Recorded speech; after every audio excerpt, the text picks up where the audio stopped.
Welcome back. BJP ಪದೇ ಪದೇ ಕಾಂಗ್ರೆಸ್ಸನ್ನು ಆರೋಪ ಮಾಡ್ತಾ ಇರುತ್ತೆ. ನೀವು ತುಷ್ಟೀಕರಣ ಮಾಡ್ತೀರಿ, ಮುಸ್ಲಿಮರನ್ನು ತುಷ್ಟೀಕರಣ ಮಾಡ್ತೀರಿ, ಮುಸ್ಲಿಮರನ್ನು ತುಷ್ಟೀಕರಣ ಮಾಡ್ತೀರಿ. ಕಾಂಗ್ರೆಸ್ ಹಿಂದೂಗಳ ವಿರೋಧಿ ಅಂತೇಳಿ ಪ್ರಧಾನಿ ಮೋದಿ ಬಿಜೆಪಿ ನಾಯಕರು ಪದೇ ಪದೇ ಆರೋಪ ಮಾಡಿದ್ದು ಕೇಳಿರ್ತೀವಿ. ಇದೀಗ ಕಾಂಗ್ರೆಸ್ ನಾಯಕರ ಇಂಥದೇ ಹೇಳಿಕೆ ಭಾರಿ ಸಂಚಲನ ಮೂಡಿಸಿದೆ.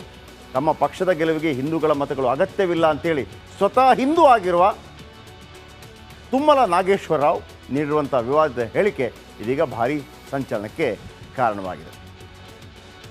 ಏನು ಅಂತಂದರೆ ನೋಡಿ, ಇವರು ಫುಲ್ ನಾಮಾಗಿ ಮೇಲೆ ಹಾಕೊಂಡಿದ್ದಾರೆ. ಇವರು ತೆಲಂಗಾಣದ ನಾಯಕ, ಕಾಂಗ್ರೆಸ್ ನಾಯಕ. ತೆಲಂಗಾಣದ ಚುನಾವಣಾ ಪ್ರಚಾರದಲ್ಲಿ ಒಂದು ವಿವಾದದ ಹೇಳಿಕೆಯನ್ನು ಕೊಡ್ತಾರೆ. ಹಿಂದೂಗಳ ಮತವೇ ಬೇಡ ಅಂತ ಕಾಂಗ್ರೆಸ್ ನಾಯಕ ಹೇಳ್ತಾರೆ. ನೀವು ಬಿ ಜೆ ಪಿಯ ಇಬ್ಬರು ಕರ್ನಾಟಕದಲ್ಲಿ ಹೇಳೋದನ್ನು ಕೇಳಿದ್ವಿ. ಒಂದು ಅನಂತಕುಮಾರ್ ಹೆಗಡೆ, ಮತ್ತೊಬ್ಬರು ಬಸನಗೌಡ ಪಾಟೀಲ್ ಯತ್ನಾಳ್. ಈಗ ಈ ನಾಯಕ, ಕಾಂಗ್ರೆಸ್ ನಾಯಕ, ಕಾಂಗ್ರೆಸ್ ಗೆಲುವಿಗೆ ಹಿಂದೂಗಳ ಮತಗಳ ಅಗತ್ಯ ಇಲ್ಲವಂತೆ. ಕಾಂಗ್ರೆಸ್ ನಾಯಕ TN ರಾವ್ ವಿವಾದಿತ ಹೇಳಿಕೆ.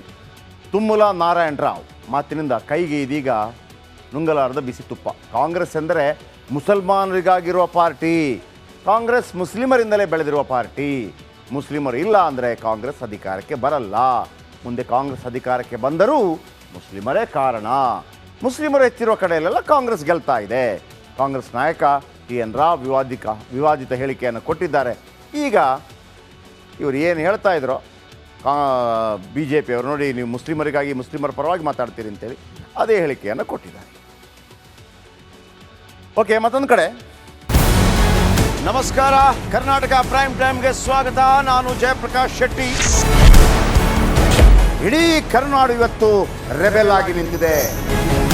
ಈ ಹಗರಣಗಳನ್ನು ಸದನದಲ್ಲಿ ಪ್ರಸ್ತಾಪ ಮಾಡಲು ಕೂಡ ಕಾಂಗ್ರೆಸ್ ಹಿಂದೇಟು ಹಾಕಿದ್ದೇಕೆ?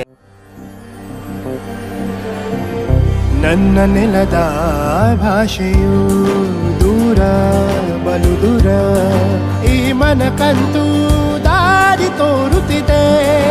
ಆ ಭಾಷೆಯದೇ ಬೆಳಕು ಬೆಳಕುವ ದೂರ ಎಷ್ಟೇ ಹೋಗಿ ಈ ಭಾಷೆಯಿಂದ ದೂರವಾಗಲಾರಿರಿ.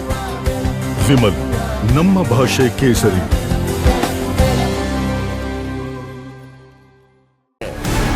ನಿಮ್ಗೆ ಸಂಬಳ ಅದಕ್ಕೆ, ನಿಮಗೆ ವಾಹನ ಅದಕ್ಕೆ, ನಿಮಗೆ ವೆಪನ್ ಅದಕ್ಕೆ, ನೀವು ಅದನ್ನು ಸೆರೆ ಹಿಡಿಬೇಕಾಗಿದೆ. ನೀವು ವಿದ್ಯುತ್ ಬರ ಇದೆ ಅಂತ ಹೇಳ್ತಾ ಇದ್ದೀರಿ. ಎಲ್ಲಿ ಬರ ಇದೆ ನೀವು ಹೇಳಬೇಕು. ಪಾಕಿಸ್ತಾನ್ ಆಕ್ಯುಪೈಡ್ ಕಾಶ್ಮೀರ್ ಅದು ಎಂದೆಂದಿಗೂ ನಮ್ಮದು.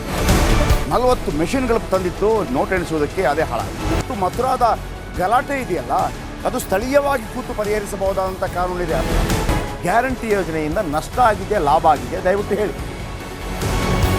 Dawood Ibrahim most wanted criminal ಯಾವಾಗಾದ ಅಂದರೆ ಇಲ್ಲಿ ತನಕ ಭಾರತ ದೇಶದಲ್ಲಿ ಓರ್ವ ದಲಿತ ಪ್ರಧಾನಿಯಾದಂಥ ಇತಿಹಾಸವೇ ಇಲ್ಲ.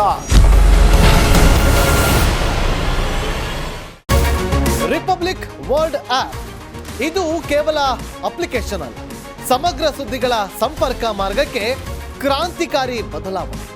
ರಿಪಬ್ಲಿಕ್ ವರ್ಲ್ಡ್ ಆಪ್ ಕೇವಲ ಸುದ್ದಿ ಅಪ್ಲಿಕೇಶನ್ ಅನ್ನ ಪರಿಚಯ ಮಾಡ್ತಾ ಇಲ್ಲ, ಬದಲಾಗಿ ಡಿಜಿಟಲ್ ಸುದ್ದಿ ಬಳಕೆಯ ಹೊಸ ಯುಗಕ್ಕೆ ನಾಂದಿ ಹಾಡ್ತಾ ಇದೆ.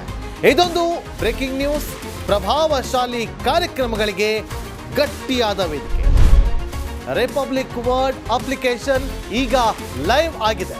ಗೂಗಲ್ ಪ್ಲೇ ಸ್ಟೋರ್ ಮತ್ತು ಆಪಲ್ ಆಪ್ ಸ್ಟೋರ್ ಎರಡರಲ್ಲೂ ಲಭ್ಯವಿದೆ. ಈಗಲೇ ಡೌನ್ಲೋಡ್ ಮಾಡಿ.